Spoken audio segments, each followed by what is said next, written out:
changes personally? No. I mean, the guys are just wheeling in. We give them the morning off, obviously, therapy-wise and all that. We'll have players extra ready to go. If we'll see what happens. But at this time, I didn't expect anything after last night's game.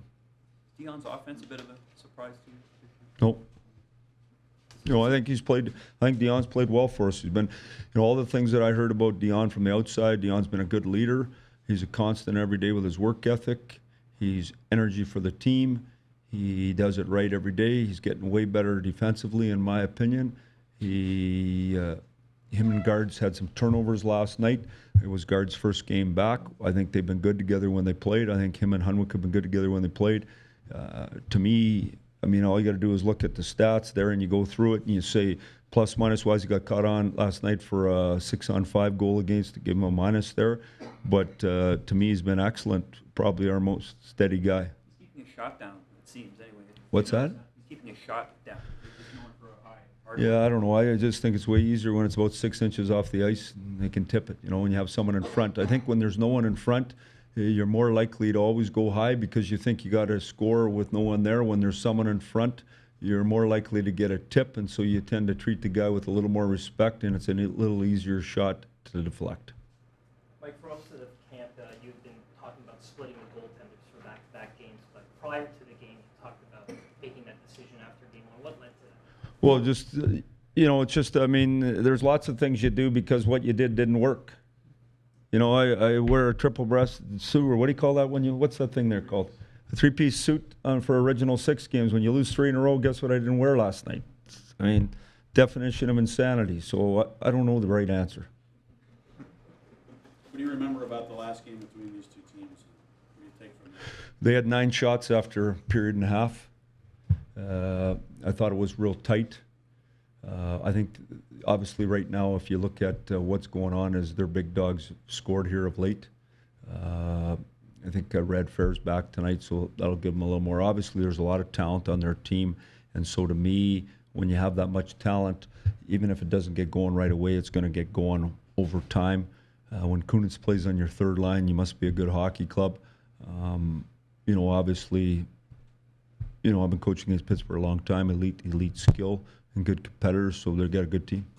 You didn't get any power plays last night. The message to the team, just skate more, be in the offensive zone more? Well, we thought there was a pretty even game. I think if you're us and you want to feel sorry for yourself, you can say, geez, we didn't get any power plays. Or the other way to look at it is if we compete harder on one-on-one battles and on the puck and we're on it more and you're relentless and you go to the net and you make them haul you down, there's going to be penalties. The only penalty in the game I didn't like the penalty on Moore, because to me, when you just flick your head after when the guy touches you in the shoulder, they talk about diving. That should be a suspension in my mind. That kind of stuff, I can't stand that. But that comes around to get you later. Once you do that to the referee, they remember. Mike, you had the goalie interference call last night. Are you concerned at all that with review, you're going to get stuff that was being called for goalie interference that never would have been called for goalie interference before? That's a really good thought by you.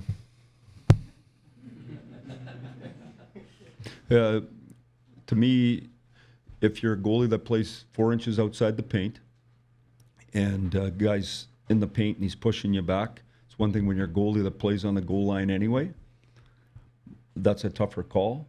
And if I'm the goalie and any of those goals go in this year, what I do is I put my hands in the air right after and I make a big deal about it, and then they go to it and then they get involved in the game. To me, I like hockey goals. We're not scoring a lot anyway, so you like them when they go in. But the bottom line is I think it's real important that we get it right in the league.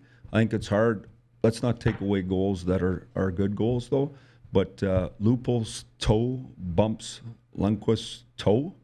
So if that threw him off, then it's no goal. If it didn't, it's a goal. I don't know the answer. Mike, do you have to stress anything to your players with Kessel coming back here for the first time? Yeah, I think we played against them already. Obviously they know I'm good, and he's a real good player. He's playing with a dynamic player in Malkin. He's a dangerous guy. We don't want to give him a whole lot of space.